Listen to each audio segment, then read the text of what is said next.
evening and welcome to Hatching for Health with your host, Jessica Hatch. Tonight's guest is Rebecca Elias. Now, she is a survivor of thyroid cancer. In the U.S. alone, over 44,000 people are newly diagnosed with this condition. So we're going to learn all about it tonight and ways that we can help you.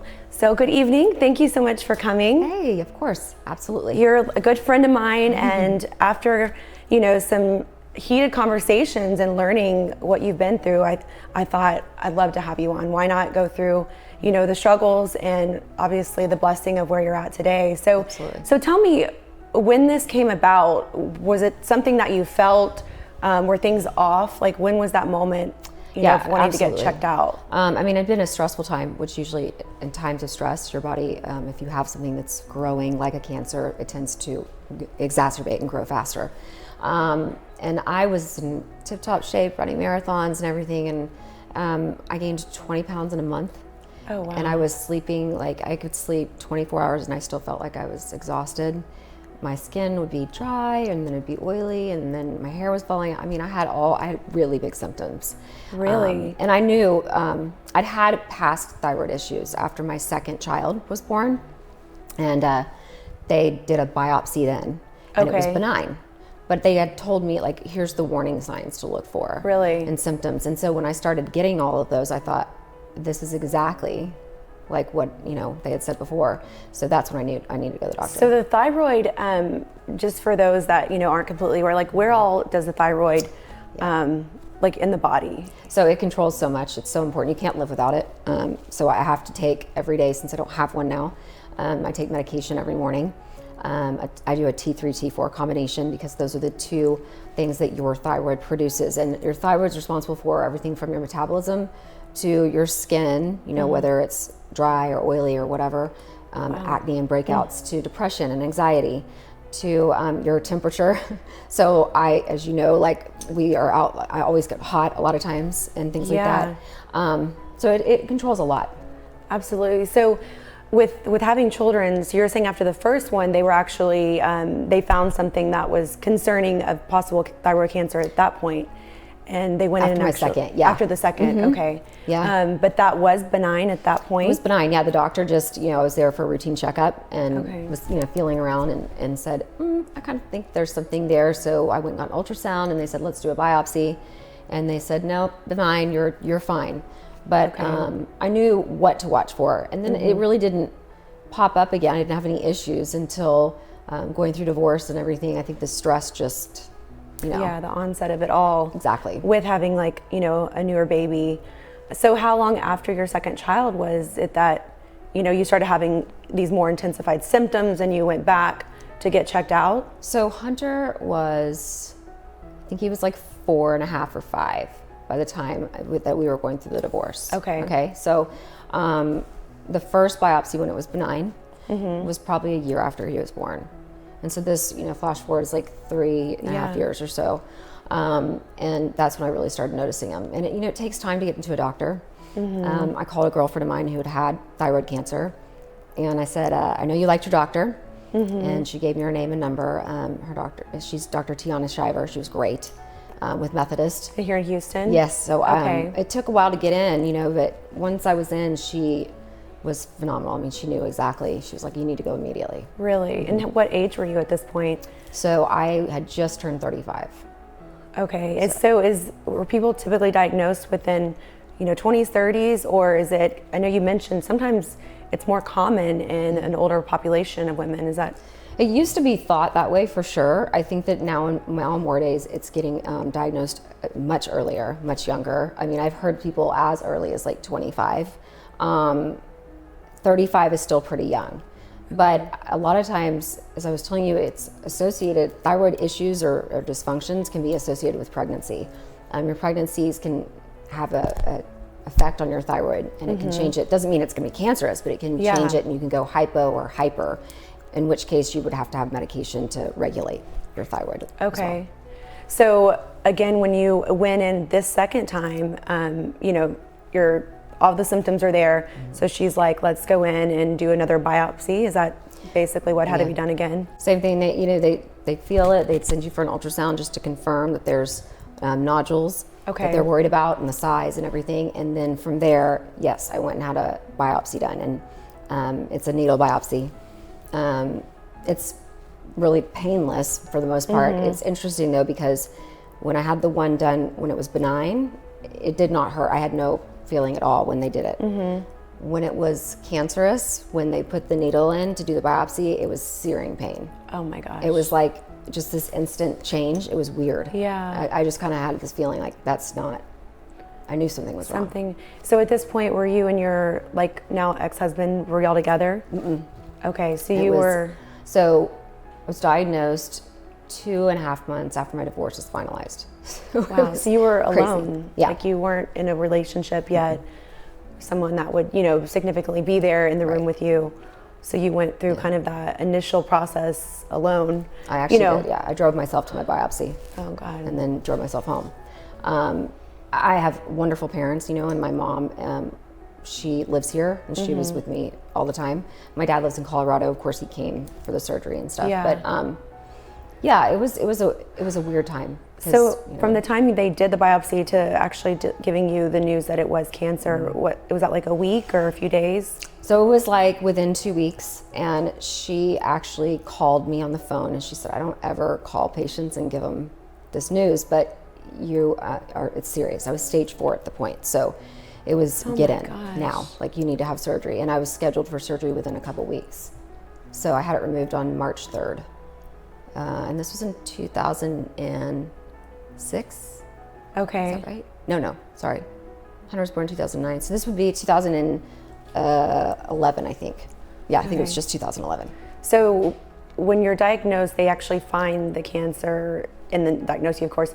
The immediate thing is surgery to remove it. And then was it going into like doing radiation after or chemo? What did the following treatment from that? So they told me going into surgery that I would definitely be having the radioactive iodine, is what it's called. But we didn't know if I was going to have chemo. It just depended upon once I got in there, if it had spread anywhere or if they felt like I needed to. And my whole thyroid was full of cancer. I had nodules on both sides, and it was on my right side, I believe it was like 0.5 millimeters from my blood vessels. So they said that probably 4 to 6 more months it would have been a different story, and I would have been in chemo. But luckily I did not. They just took some peripheral lymph nodes and they took the thyroid, and then I did the radioactive iodine. So. Wow. So is the thyroid, when you have cancer of it, is it always completely removed, or sometimes they remove a portion of it? Sometimes they remove a portion of it. And you still keep it, but in your case at stage 4 and everything, it was like, let's remove the whole thing and some like surrounding, potential areas that could become cancerous. Yeah, and there's 2 kinds. I mean, there's papillary, and then there's another one. And papillary is the one that I had, which is the best kind to have, quote unquote, in terms of your ability to recover and not have a lot of other issues going further. Medullary is the other one, and that doesn't mean that it's going to be, you can't recover from it, but it's just, has more complications. It's more aggressive. I see. So I was at least fortunate to have that. Yeah, exactly. So the surgery, I mean, what is that like? Is that a situation where you're, outpatient, or are you having to, have kind of care for a few days? Yes. I mean, they're going into. So they go in here and they take it out, and then you have a drain. Okay. So you have to be in the hospital with the drain while everything. For a few days. But I think I think I was there like a couple days, maybe, or something like that. It's funny how you kind of forget certain details, right? But and then it healed really well, and I had a great surgeon and everything. So I have a scar, but it's very minimal. So really, yeah, he did a really good job. So your mom and dad were, I guess, kind of there for the surgery and then a part of all of that. And how was this for your kids? I mean, at this point you have like a 1.5-year-old, and then you had. No, they were old. So I had Hunter was, so like I said, he was like 4.5 or 5. Okay. And so Colton would have been 6.5, 7. Okay. So they're like, okay, but they're still very little. Yeah. I don't think we definitely did not talk about cancer around them. And we just said that mommy was sick and was having something, and I was going to be better. I think as they got older, they started to grasp more that, wait, my mom had cancer, Yeah.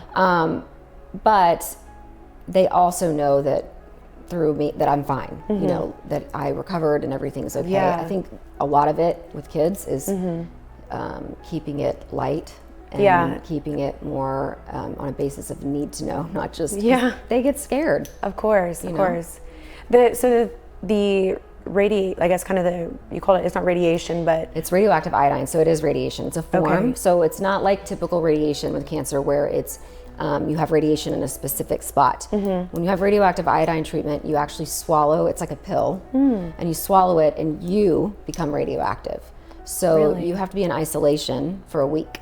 Okay. They used to make you like, you know, go like away from your home and all that kind of stuff because since you are radioactive. Now I got to stay in my apartment. My kids couldn't be there, you know, animals, can't be around any animals. Really? It's so weird, I know. You have to wear like, make sure when you're eating, you don't use any real silverware. You use like plastic because otherwise the silverware would become radioactive. That's so crazy. It's very strange. And you have to have sour candy, like every hour you're awake, you have to suck on a piece of sour candy. I don't ever want to see another sour Jolly Rancher in my life. So that was like a full week, and then after that, you know, you go back in, but you don't have to do that again. And that's a very unique process that they've used, you know, versus like going and having the radiation, you know, there. Your thyroid is attracted to iodine, like it has to have iodine, right? Which is in salt and everything. So the 2 weeks before you go in to have your radioactive iodine done, you cannot have any iodine at all. Like you cannot eat any salt.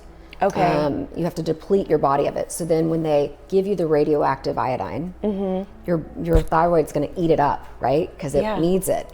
And then the radiation will kill the leftover cancerous cells. Wow. Yeah. So it's cool. Like, it's so interesting, things we would not know, like whatsoever. I know. So we do have to take a quick break, but I want to talk about the remission and family life and just kind of give some advice for other, you know, thyroid cancer survivors or undergoing it currently. So we will be right back with you after this commercial break.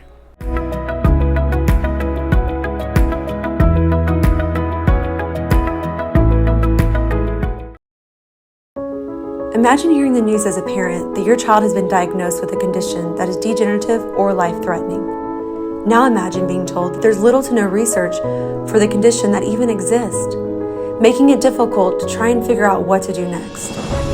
The reality is that for so many rare conditions, finding specialists who understand the condition and being able to make informed treatment decisions for their child is very challenging. Each episode, I will help with my network of physicians and medical resources across the U.S. to attempt to connect the dots by bringing widespread recognition of rare conditions and connecting families to the best treatment, clinical experts, resources, and support. I'm going to highlight these hard-to-diagnose diseases and offer in-depth awareness for families of children in the rare disease community. I believe we are all in charge of our own healthcare, and pushing for answers and creating awareness for these various rare health conditions can make the world around us a better place. Not only am I a huge advocate who seeks to spearhead the fight to bring rare conditions to the forefront of research, but I personally had my own rare condition. In this rare condition, I was able to be cured of due to early detection. My passion to help others was fueled by that experience, and it has led me to start the Hatching for Health show. Now, this show is a vehicle for us to create awareness to help these children find cures.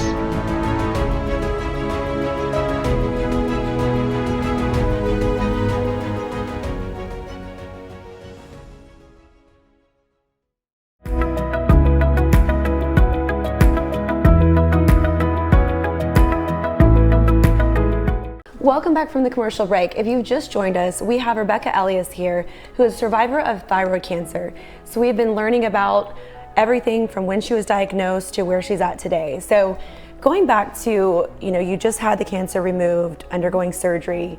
You're in the hospital for a few days with a drain, and then they send you home with this radioactive iodine you have to swallow.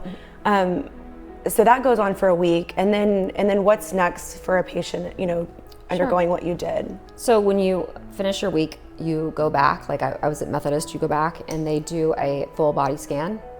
The PET scan just to check everything. And fortunately I was clear. And so that was, it was great. And then it's just, the problem is consistently trying to have the right dosage of your medication. So a year after I was in remission, I got pregnant with my third child. Which, wow, a year after being yes. completely cleared of cancer, yes, you're pregnant again. Which was, yeah, it was a miracle. So, wow. Yeah, isn't the thyroid a big part of like, I mean, from getting pregnant to being pregnant and all of that? Absolutely. And when you swallow a radioactive iodine, your whole body is being having the radioactivity in it. So that would include your ovaries and things. So, and I was 37 and they were, I don't know, yeah. Are you going to have the baby, can you have a baby? Can you get pregnant? And so I was very fortunate. And then, really. Along came Jet. But with pregnancy, again, anytime that you are having changes in your body, you have to adjust your medication. So like when you're pregnant, you only take Synthroid, you don't take like a combination, right? And then you would gain weight, well then you have to change. And then and then same as when you lose the weight coming from having the baby and everything. Of course. It's constant juggling. So I know a lot of people, they have their thyroid, but they have issues and they're on a thyroid medication. Right. So what is it like when you don't even have a thyroid? Like you're basically having to take supplements like, to make up for that. And then are those supplements that you can take during a pregnancy that are safe? So during your pregnancy, they just had me on just a straight Synthroid, which is like just what the basis that they put everyone on.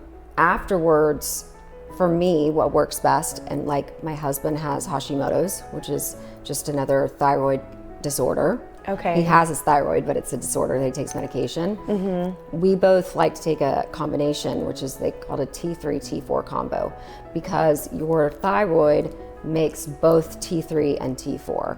And the T4, the Synthroid, doesn't really get absorbed as well if there's not enough T3.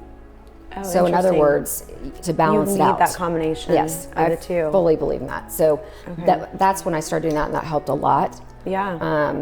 And that's what I'm still doing today. I mean, I have to take it every morning when I wake up. So for someone that, blessing for you to be able to get pregnant after going through, thyroid cancer, having it removed, it's probably not super common, but if there's someone out there that has gone through this and is a survivor thinking that I can't have kids, maybe they didn't get to having kids before that happened, you can. I mean, you did. So during pregnancy, were there things that you had to overcome because of not having it, or was it basically, it was more just the miracle of getting pregnant and then, having a healthy baby, of course, but was there anything that someone should look out for if they are wanting to get pregnant after going through that? No, I think so much of it was, obviously we're all different and I have a strong faith, and so for me, I feel like it was just meant to be. Yeah. And everybody's journey is different.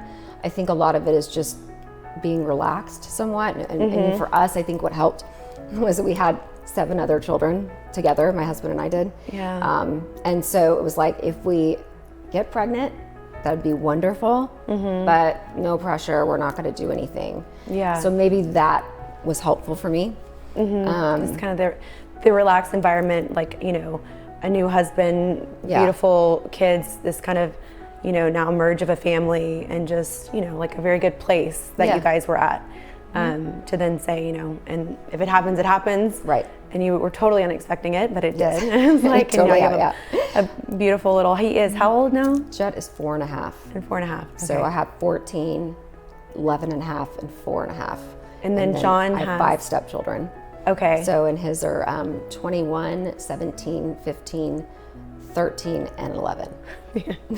Patience is a virtue. Yes. That is amazing. Yeah.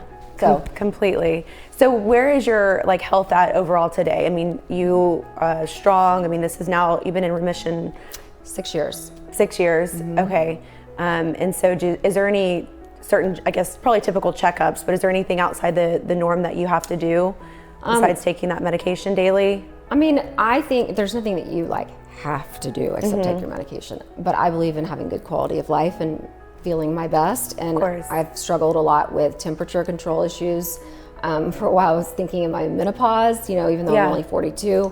But I went to a doctor, Dr. Susan Hardwick Smith. She's amazing. She owns the Midlife Women's Wellness Center. Okay. And she helped me with bioidentical hormone replacement therapy. Oh, so fantastic. What was interesting about that is they run your blood and they measure all your hormones and everything. Okay. Because your thyroid is hormone based. They're looking at your thyroid levels, your testosterone, your, everything that you need. You and John both went to have did. this done, right? Your estrogen, everything. Yeah, I wanted to check her out. They figure out where you're low, if anything, and then I have the pellet insertion, so it's in your lower back, kind of upper buttocks area. They put this tiny little incision, probably like literally the width of like your pinky fingernail. Yeah. And then there are little pellets that they put in that look like little grains of rice, and they put as many in depending upon your factors, what you need, your size, your weight, etc. And they just put them in every 4 months. We go back and they replace them, and it's tremendously helped. And what specifically is it helping with the pellets? Like, is it tied to like energy, not testosterone necessarily for women, but estrogen? Like, what exactly is it really? No, you're right. I mean, testosterone actually, what you just said was so interesting because it's so true. Nobody thinks that, right? That women, But we need testosterone. So, and a lot of women start to lose it as we get older, and especially if you lose your thyroid, you can have issues with that. Yeah. It controls like your ability to sleep well, your energy levels, really, muscle definition that you can get, your libido, of course, like all kinds of things. Yeah. And so it is important. And so that's actually where I was lacking big time. And so they put pellets in for that. And then of course for men, it's obviously very different. Yeah, they need much higher levels. Of course. And so my husband does that as well. A lot of people do. And it just makes a huge difference. Like for me, it's helped a lot with the hot flashes. I mean, I still get them. I always will. But it's helped a lot, and then it's just helped with my energy level and everything. And the hot flashes, like, because I have been around you, and now that it all makes sense, because I just thought it was like, oh, that's just something that Rebecca does, Yeah. But like, I'm like, okay, that was related to the thyroid. So how long does that last? It's, is it come on based on like the being really overheated, or could it just be like at any temperature? So before I had the hormone replacement, it was kind of like anytime, anywhere, Okay. I feel like after I had that done, it's really a lot less, and it would be more if I'm in extreme heat, like our beautiful weather we have outside, or sometimes just when there's a lot of people, like if you're a crowd, but it's gotten a lot better. But I just carry my little fan around. Yeah. It just makes you look fancier. You're like, exactly. You're like, excuse me. So what advice would you have for other people that maybe have just been diagnosed with thyroid cancer? I mean, cancer in general obviously is amongst, so many that are dealing with it, but just kind of some advice that you would give. I mean, I think one thing I'll say is that when I was diagnosed, people would say, oh, that's the best kind of cancer you can get. Which I knew what they were trying to say, but it was like, I'm sorry, did you wake up and get cancer? Whatever, be diagnosed. So I would say just, know that what they mean by that is that it has a very high rate of recovery and remission, and that you'll be fine. Like, just as soon as you detect those symptoms, make sure you go to the doctor. A lot of people, they'll say, well, I'm gaining all this weight and my hair's falling out, maybe it's just menopause, or maybe it's just stress. Well, if that's not your norm, you owe it to yourself to go figure it out. Yeah. So the top 3 symptoms you would say of thyroid cancer is like weight gain, hair loss, and maybe it could be weight gain, or like extreme weight gain or extreme weight loss. Okay. It can go either way. Both ways. It can be like, your hair's falling out, not just like a little bit. We all lose hair every once in a while, but like clumps. Okay. Or you're breaking out really bad, but you have really dry skin and another, like all on your face at once. And exhaustion, the extreme exhaustion is just, and I still struggle with that a lot. I have to be sure and get my sleep and, take care of myself. But I think that cancer just also teaches you to really appreciate your body and your health, and enjoy life every day. Yeah, to the fullest. Yeah. So I feel very lucky. I mean, I really do. Like I said, had it been a few more months, it could have been a different situation. Yeah. Well, if anyone like wants to reach out to you for advice or anything, like where can they do that at? Is maybe Instagram? You have what is your Instagram? So it's the Houston Redhead. Okay, the Houston Redhead. Yeah. You know, because some people just, you know, you being vulnerable to come and tell your story, you know, usually, you know, people are more comfortable to ask questions because they've kind of, you've walked through things. So, well, thank you so much for being here. It was really special having a friend tell her story on our show. So thank you, and for being vulnerable, really. And thank you all for tuning in. We hope that you learned something about thyroid cancer, and we will see you right back here next week at 7:30.